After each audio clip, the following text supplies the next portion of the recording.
สบายดีท่านผู้ชมที่เคารพตอนรับบรรณาทานเข้าสู่การรับชมข่าวจากของข่าวสถานีโทรภาพแขวงจำปาสักแสงเสด็จพรหมศักดิ์คำหน้าที่นำเสนอข่าวให้ท่านผู้ชมได้รับชมกันซึ่งข่าวภาคนี้ก็มีหลายข่าวที่สำคัญและน่าสนใจที่จะมานำเสนอต่อบรรณาทานโดยเฉพาะกอแมนแขวงจำปาสักได้หวนขึ้นมุนเสือวันสำคัญต่างๆของภาคของศาสตร์แขวงจำปาสักจัดพิธีปาฐกถา6วันสำคัญของภาคของศาสตร์ประกอบมีวันรัฐธรรมนูญแห่งศาสตร์ครบรอบ35 ปีวันยึดอำนาจทั่วประเทศครบรอบ81 ปีและ51 ปีวันสร้างตั้งแนวเล่าสร้างศาสตร์ครบรอบ76 ปี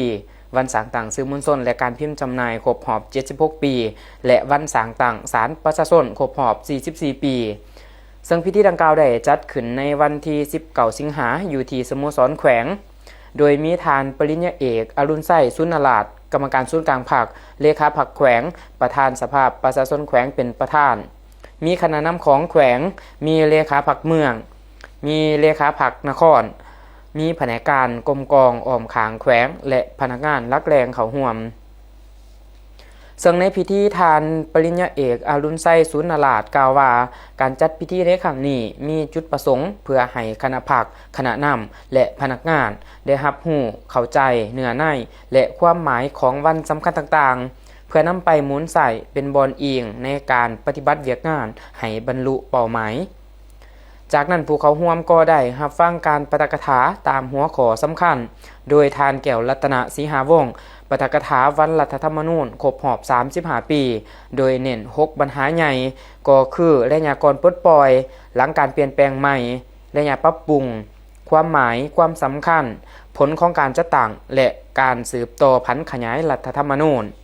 ส่วนทานปริญญาเอกสุขสวรรค์วีระวงศ์ปาฐกถาวันยึดอำนาจทั่วประเทศครบรอบ81 ปีและ51 ปี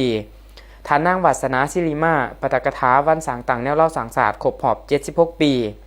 ทานประดิษฐ์วรรณรัศมีปาฐกถาวันสร้างตั้งสื่อมวลชนและการพิมพ์จำหน่ายครบรอบ76 ปี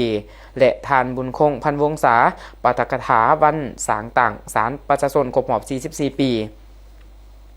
ซึ่งการจัดพิธีครั้งนี้จะเป็นส่วนหนึ่งที่สำคัญในการช่วยสร้างความรับรู้ความเข้าใจ